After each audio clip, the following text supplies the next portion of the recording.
Bad people don't come into your life waving a red flag saying, hey, I'm toxic. No, they slip in, they smile, they charm, and then little by little, they drain you. But if you know the signs, you can see it before it's too late. Here are 8 signs to look out for, broken into 4 key truths. They twist reality, and they do it in a way that makes you question yourself instead of them. That's the first and most dangerous sign of a bad person. Because once they get into your head, they don't need to chain you down. You'll hold yourself there. Twisting reality is the art of gaslighting, manipulation, and distortion. And the people who do it are masters at making you feel wrong for even noticing. They don't say, you're right, I hurt you. They say, that never happened, or you're too sensitive, or you're imagining things. What they do is subtle, but it cuts deep, because it takes the most valuable thing you have, your trust in your own mind, and puts it up for debate. When someone twists reality, every argument becomes a trap. You walk in with facts, memories, and proof, but somehow you walk out feeling like the guilty one. It's not because you were wrong, it's because they're skilled at bending the story until the spotlight points back at you. They'll minimize their behavior. It wasn't that bad. They'll exaggerate yours. You always blow things out of proportion. And over time, you stop trusting your own judgment. That's the goal. They don't want truth, they want control. The power of this manipulation is that it doesn't happen all at once. If someone lied to you on day one, in an obvious way, you'd see it. You'd cut them off. But bad people play the long game. They'll tell little half-truths, drop small denials, and chip away at your confidence piece by piece. And before you know it, you're second guessing yourself about everything. Your memory, your emotions, your instincts. That's how they win. Not by being right, but by convincing you that you're always wrong. Think about it. A healthy person in your life doesn't need to twist reality to be heard. If they hurt you, they can admit it. If they disagree, they can explain why without attacking who you are. They can say, I see it differently, but I respect your perspective. A bad person doesn't give you that. They don't want conversation. They want domination. That's why when you try to bring up how they made you feel, they flip it. They say, you're too dramatic. Or worse, they'll mock you for even caring. That isn't conflict resolution. That's erasure. The reason this is so destructive is because it eats away at your core. You start apologizing for things you never did. You start questioning feelings that were valid. You start lowering your voice, softening your truth, just to avoid being called crazy, sensitive, or difficult. And in doing that, you shrink. That's what bad people want. They don't want to meet you eye to eye. They want you beneath them. And the fastest way to get you there is to make you lose faith in your own perception. Here's the hard truth. Once you see this pattern, you cannot unsee it. When someone twists reality, you need to stop listening to their words and start watching their actions. Do their actions line up with what they're saying? Do you feel calmer after talking to them or more confused? Do they take responsibility? Or do they push it back on you every time? The answers will tell you more than their explanations ever will, because bad people are great at talking in circles. They'll talk until you're dizzy, but their behavior never changes. That's not a miscommunication, that's manipulation. And this is where your strength comes in. You cannot control how they spin the story, but you can control how much of it you buy into. You can stop defending yourself in conversations that are designed to make you lose. You can stop trying to convince someone who doesn't want to understand you. You can stop questioning your own memory every time they deny the obvious. The antidote to twisted reality is grounded reality, yours. You were there, you felt what you felt, you know what you saw, and nobody has the right to erase that. The most powerful shift happens when you stop asking, am I crazy? And start asking, why do I feel crazy only around this person? That question flips the script. It takes the blame off of you and puts it where it belongs, on their behavior. Because the truth is, you don't feel confused, small, or guilty around people who care about you. You feel safe, steady, and seen. That's how you know the difference. Bad people twist reality because it's easier than facing their own. They'd rather make you doubt yourself than admit their flaws. But you don't have to play that game. The moment you see through it, the moment you recognize the pattern, you have a choice. You can keep dancing in their funhouse mirror, or you can step out and stand in the daylight of your own truth. You owe it to yourself to choose clarity over confusion. You owe it to yourself to stand on your own reality, even if they call you every name in the book for doing it. And you owe it to yourself to walk away from anyone who would rather twist the truth than face it. Because at the end of the day, your piece is worth more than their version of the story. They drain your energy, and most of the time, you don't even notice it happening until you're running on empty. That's the second sign of a bad person. When you spend time with people who genuinely care about you, you leave the conversation feeling lighter, stronger, and encouraged. But with toxic people, it's the exact opposite. You walk away tired, heavy, and doubting yourself. It's not because you're weak. It's because they've mastered the art of taking without giving. Energy draining people don't just take your time. They take your emotional strength. They keep you stuck in cycles of defending yourself, explaining yourself, or fixing problems they created. Every conversation feels like work. Every interaction feels like a weight. And the truth is, they thrive on it. They love when you're exhausted, because tired people don't fight back. Worn down people don't set boundaries. Drained people just give in. That's exactly what they want. Pay attention to how you feel after spending time with someone. If you consistently leave their presence feeling worse than before, that's not just coincidence. That's a pattern. Healthy relationships recharge you. Bad relationships drain you. And the more you ignore that reality, the deeper you get pulled into their cycle. Here's what it looks like in real life. You tell them about your day, and instead of listening, they make it about themselves. You share something good, and they find a way to downplay it or twist it into negativity. You ask for support, and somehow the conversation flips, and suddenly you're the one apologizing for needing anything at all. That's not friendship. That's not love. That's a one-way street with you always walking uphill while they coast downhill on your effort. It's not just emotional either. They drain your physical energy. You lose sleep replaying arguments in your head, rehearsing what you should have said, or worrying about what they'll do next. You cancel plans because you're too mentally exhausted to deal with them. Your body carries the weight of their presence because stress doesn't just stay in your mind. It lives in your chest, your stomach, your muscles. That's the hidden cost of being around people who drain you. And here's the thing. They know what they're doing. Maybe not consciously every single time, but on some level, they know how to get what they want out of you. They guilt you into staying longer. They shame you into giving more. They argue until you give up just to get peace. They thrive on your attention, your patience, your kindness, and they exploit it until you're too tired to push back. A healthy relationship is mutual. You give and you get. You support and you're supported. You listen and you're heard. With a bad person, none of that balance exists. You give endlessly, and in return, you get criticism, chaos, or silence. It's like pouring water into a cup with a hole in the bottom. No matter how much you give, it's never enough. Because they were never meant to hold what you give them. They were only meant to take. You might tell yourself they're just going through a hard time, or they'll be different once things settle down, but months go by, years even, and nothing changes. That's when you realize this isn't a phase. This is who they are. Draining others is their survival method. And if you don't set limits, they'll keep pulling from you until there's nothing left. This is why protecting your energy is not selfish. It's necessary. If someone constantly drains you, you have the right to step back. You have the right to say, I can't do this today. You have the right to walk away from conversations that leave you depleted instead of encouraged. Because you can't pour into your own life, your work, your dreams, or the people who actually care about you if you're constantly empty from giving it all to someone who takes and takes. The biggest shift happens when you stop asking, why are they like this? And start asking, why am I letting this continue? Because at some point, the responsibility isn't about changing them. It's about protecting you. They might never stop draining, but you can stop supplying. You can stop answering every call. You can stop entertaining every argument. You can stop giving pieces of yourself to someone who never returns the favor.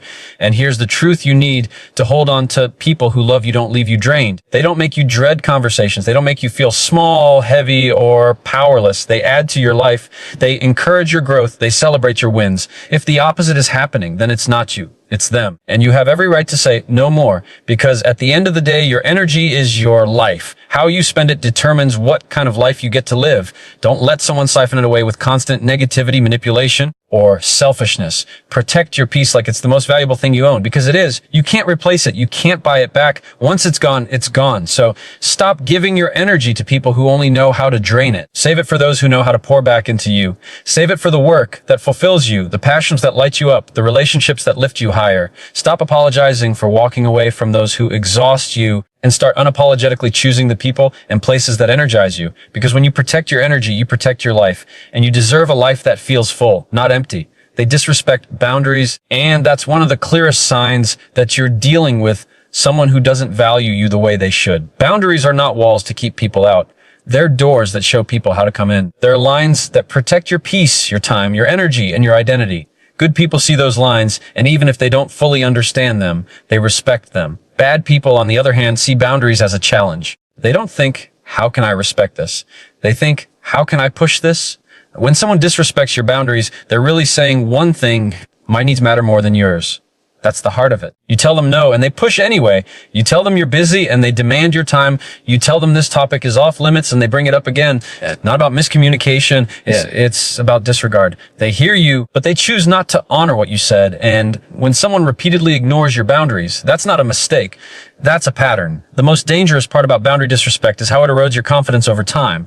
At first, you stand firm. You say, no, I can't do that, or that doesn't work for me. But when the pushback comes, when they guilt you, shame you, or argue with you, you start to wonder if setting boundaries makes you the bad guy. You start apologizing for protecting your own peace, and little by little, you let things slide, not because you don't know your limits, but because you're tired of fighting to keep them. That's exactly what bad people want. They push and push until you're too exhausted to enforce the line. Boundaries are a test of character. Healthy people see them and say, thank you for being clear with me.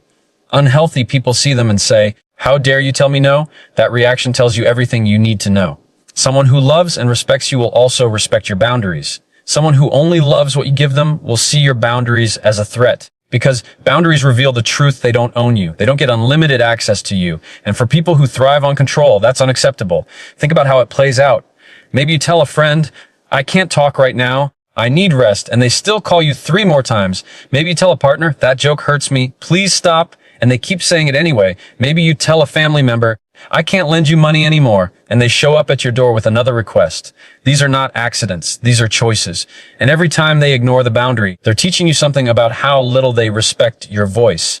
The cost of living with people who disrespect boundaries is high. It drains your energy, creates resentment, and makes you feel invisible. You start to wonder if your limits are valid, when in reality, boundaries don't need validation. They're yours. They exist because you say they exist. You don't need permission to draw a line that protects your peace. Here's the truth. People who get angry at your boundaries are the exact people who benefited from you not having any. Let that sink in. The ones who push back the hardest are usually the ones who had the most to gain from your lack of limits. That's why their reaction is so intense.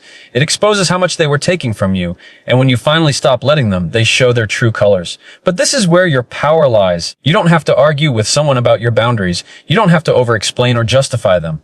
Boundaries are not up for debate. They are statements of what you will and will not allow. You don't have to shout them. You just have to enforce them. And the more consistent you are, the clearer the message becomes. This is who I am. This is what I need. And if you can't respect it, you can't have access to me. Bad people will always test your boundaries because testing is how they find control. But you don't have to give it. You can stay calm, stay firm, and stay clear. You can repeat your line without bending. And if they still won't respect it, you have the right to step back, to distance yourself, or to walk away completely. That's not cruelty. That's self-respect. Boundaries are not about punishment. They're about protection. They're not about keeping people out. They're about letting the right people in. The wrong people will see them as rejection, but the right people will see them as guidance. And when you hold firm to your boundaries, you send a message to everyone around you. I value myself enough to protect my peace. At the end of the day, someone who disrespects your boundaries is showing you they don't deserve the closeness they're asking for. Because love without respect isn't love, it's controlled. And you weren't put on this earth to be controlled. You were put here to live, to grow, to thrive in relationships that honor who you are. So stop apologizing for the lines you draw. Stop second guessing whether your limits are too much. If someone truly values you, they'll respect your boundaries, even if they don't fully understand them. And if they don't respect them, that's your sign. You don't need to bend your life to fit someone else's comfort. You need to stand tall in your truth and protect it. Because when you do, you don't just keep bad people out. You make space for the right ones to come in. They pretend to change until you hold them accountable. That's one of the clearest patterns of bad people, and it's one of the most confusing to deal with because it keeps you stuck in false hope. They know when you're about to walk away. They know when you've had enough, and that's when the performance begins. The apologies suddenly sound sincere. The promises get bigger. The effort appears, at least for a little while. But here's the truth. Bad people don't change because you cried, begged, or explained. They change just enough to keep you from leaving, then go right back to who they really are the moment they think you're settled again.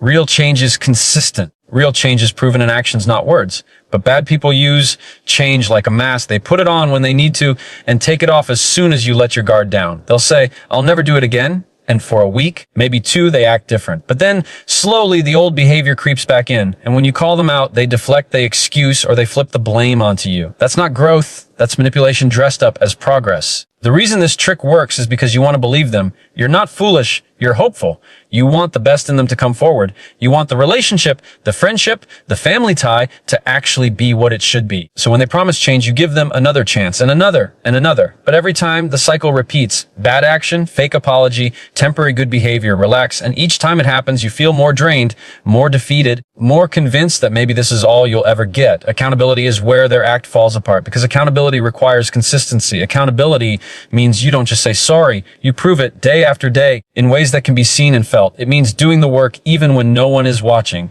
But bad people don't want that. They want shortcuts. They want credit for effort without putting in the effort. They want forgiveness without change. And the moment you hold them accountable, when you say, I need to see actions, not just words, that's when the mask slips. They get angry, defensive, maybe even turn it back on you. You're impossible to please, or you're too demanding. That reaction tells you the truth. If someone is serious about changing, accountability doesn't scare them. It guides them. Think about how this shows up. A friend promises they'll stop gossiping about you, and for a little while, they're careful. But then you hear your name in their mouth again, and when you confront them, they laugh it off. A partner swears they'll manage their temper, and for a week, they're calm. But stress hits and the yelling comes back. A family member vows they'll respect your space, and maybe they do, for a short time. Then suddenly, they're crossing the line all over again. The words never match the actions, and when you press for accountability, the blame shifts back to you. That's how you know it's not change, it's performance. True change is uncomfortable. It's slow. It takes humility. It requires facing the pain they've caused without running from it. Fake change is easy. It's quick. It's flashy enough to win you back, but empty enough to fade as soon as the pressure is off. And here's the hard truth. The more you excuse fake change, the more they'll repeat it. Because it works, they get to hurt you, apologize just enough to keep you close, and then go back to the same behavior. Why would they ever stop if the cycle keeps benefiting them? That's why your role is so important, not in fixing them, but in refusing to play along with the performance. Holding someone accountable doesn't mean yelling, nagging, or chasing after them. It means observing the actions and making decisions based on reality instead of promises. It means saying, I hear your apology, but I need to see follow through before I can